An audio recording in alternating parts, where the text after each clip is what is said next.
then you're saying that genocide is okay as long as we're doing it. Even Joe Rogan has come around. I don't watch a lot of Joe Rogan stuff, so I don't know if he's talked about it before much, where he stood until now. Here he is with Kurt Metzger, a comedian I used to know in New York City years ago. I also know Joe Rogan, been on Joe Rogan's show twice. Hey, I want to know what she was fired for, because was it criticism of Israel? So he's talking about Candace Owens, who was fired by the Daily Wire, Ben Shapiro's thing, for coming out against Israel. It seems very clear. Now Candace Owens, total dumpster fire of a human being. I mean, if you hear anything she says, it's absolute shit show. You would not want to be like such a moral void that you don't want to get near it, because it would like suck you in like a black hole, and then you'd just be torn into shreds, pieces. But that being said, she was saying some things about how Israel should not commit genocide anymore.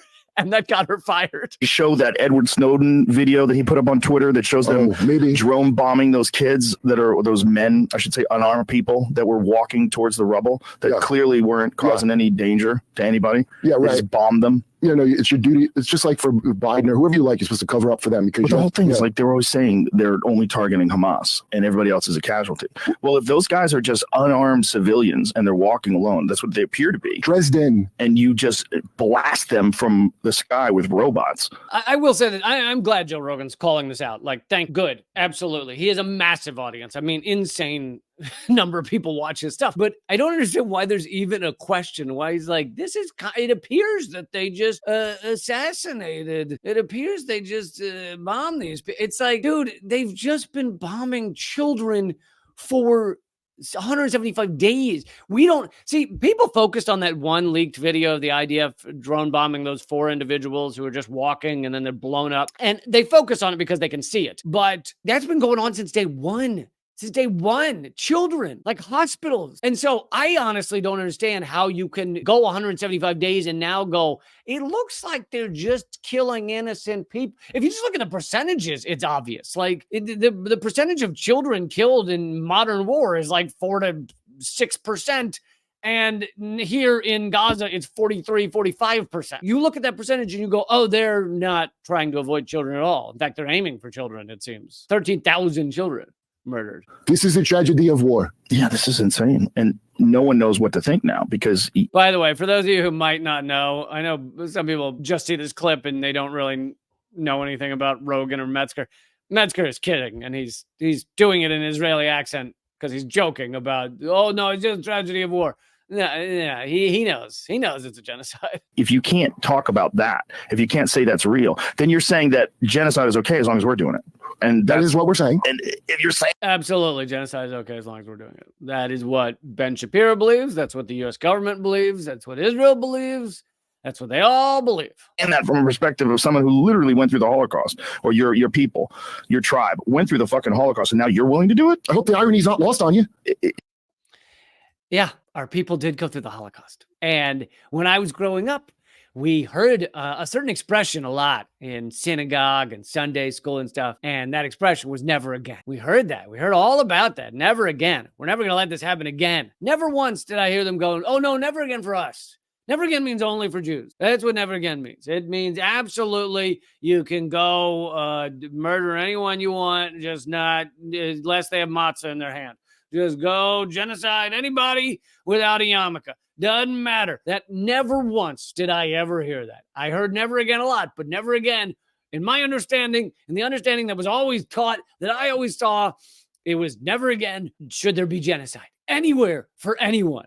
And now here you have Israel pretending to represent all Jews when they don't, and genociding people, absolutely committing genocide. It's so nuts. It's so hard to imagine that someone where a culture, like a country was like officially founded in what, 47? 48. Okay. Officially founded. So that's so recent. and you guys are willing to do what was done to you that led you to believe that you needed to start your own country. You're willing to do that, at least on a small scale in Gaza. Yeah. And it is very recent. And a lot of people don't realize that. I don't think I understood that, because you grow up and when you grow up in the midst of something, you kind of think it's just been always like that. But no, it's 47, 48 is not that long ago. And when they quote unquote founded Israel, there were millions of people living in there.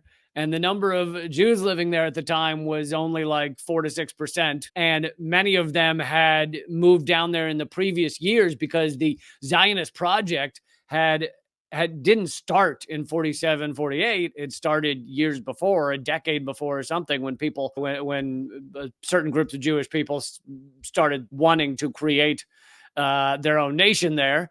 And so Jews started moving there. And anyway, we don't need to get into the entire history of it. And as Noam Chomsky says, oh, thank you, Byron, for the donation. Byron says, if those 4 were Hamas operatives, the 4 people that were killed with the drone bomb, what were their names and their ranks? Can Israel tell us? No, because they don't know. Well, it's not just they don't know. They know they're not Hamas operatives. Israel absolutely knows they're not Hamas operatives. And because that's another thing people don't seem to understand. And I played a clip of a currently serving Army, I think, or no, she was out of the Army. She'd been an IT specialist in the U.S. military for 17 years. And she said, look, we have the technology in the U.S. military and in Israeli military. We have the technology to figure out who all these people are, or at least whether they are, militants or terrorists or children, or like they have that technology. They are capable of that. They would know if 4 guys walking alone through that area are militants or not. They would absolutely be able to do that with the current surveillance technology. And yet we're told, oh no, they just don't know. They just keep thinking they're hitting Hamas and they just keep missing them and hitting children. It's crazy. They saw a child holding a pencil and they thought it was a grenade launch. No, they know what they're doing. They are ethnically cleansing an area. And that's why, I'm not going to go through the whole list again, but that's why you go after the doctors and the medics and the professors and the journalists and all those things. It's also why you go after cultural sites. They have attacked mosques. They're bulldozing cemeteries. Why would you bulldoze a cemetery?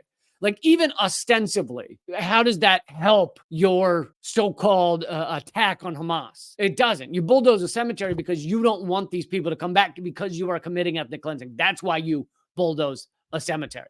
That is the goal of it. Anyway, many people are talking about this clip because it is quite clear that Joe Rogan has called this a genocide, and he has a gigantic audience. So it's about time that he said it. So I'm glad he did.